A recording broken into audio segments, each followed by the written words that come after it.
अहिले बालेन शाहको सबैभन्दा कट्टर आलोचक को बनेका छन् त भन्दा हर्क साम्पाङ बनेका छन्।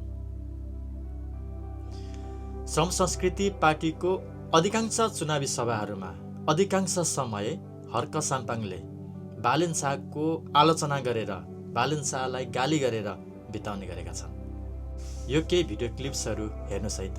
कालो चस्मा लाउनेको चाहिँ श्रीमती उम्मेदवार हो कि ऊ आफै उम्मेदवार हो? श्रीमतीले फेरि घर दैलो गरेको देख्छ।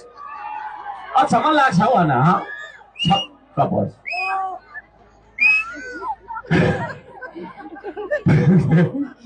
कति हाँस्नु पर्ने यो खालखालकै नमुना देखियो, खालखालकै नमुना देखियो। यो टोड्का परेको आँखाले होइन खालखालकै नमुना पनि देख्नु पर्ने। आउनु न बालन भाइ, आउनु सम्हालिदिनु देश भन्दाखेरि कहाँ गयो गयो है। महिना लुकेर बसेर हिजो आज चाहिँ प्रधानमन्त्री बन्छु भनेर चाहिँ 1000 पुलिससँग कुदिनेको देख्छु। मैले बारम्बार भनेको छु, अहिलेको गृहमन्त्री र अहिलेको आइजिपीको स्पष्टीकरण लिन्छ श्रम संस्कृति पार्टीले है। भयभरको पुलिस चाहिँ बालेनको अघि पछि किन पठाएको? हामी पनि त उम्मेदवार हो, खोइ त हाम्रो त छैन त्यस्तो सेक्युरिटी फेक्युरिटी।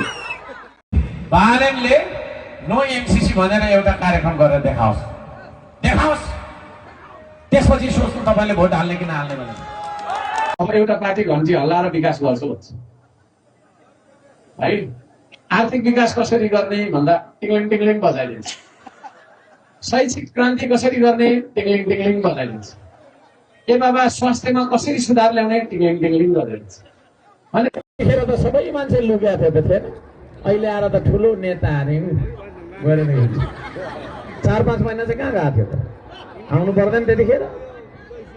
सम्हालिदिनुहोस् न हजुर, आउनुहोस् न होइन। अनि हाम्रा तपाईँको चाहिँ +2 पढ्दै गरेको जेन्जीले सिंहदरबार चलाउने आँट गर्छ? 10-15 मिनटमा त्यत्रो ठुल्ठुलो पुरा भित्ता रहेछ त्यो। अस्ति म गएको थिएँ होइन, डर कुन लाग्दो क्या। 6 फिटको 5 फिटको तपाईँको गाह्रो भएको सिंहदरबार 15 मिनटमा हाम्रो छोराछोरी नातिनातिनीले चलाउँछ? नचाहिने कुरा।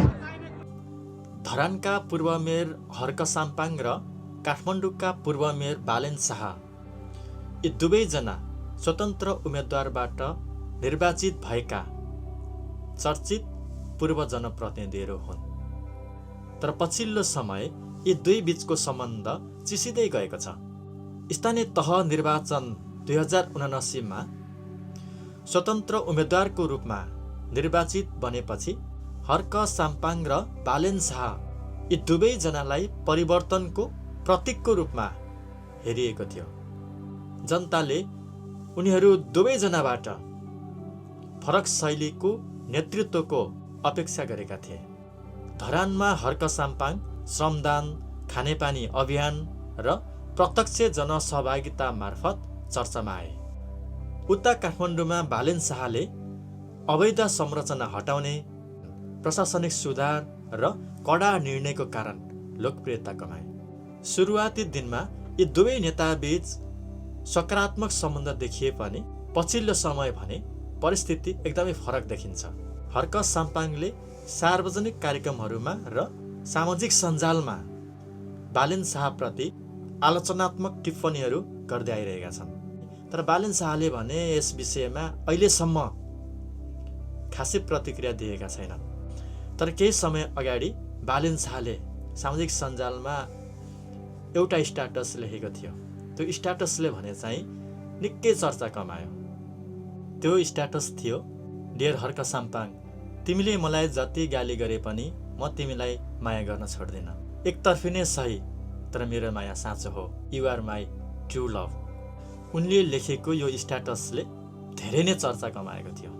यो स्ट्याटस बाहेक बालेन शाहले हर्क साम्पाङ प्रति कुनै पनि प्रतिक्रियाहरू अहिलेसम्म जनाएका छैनन्।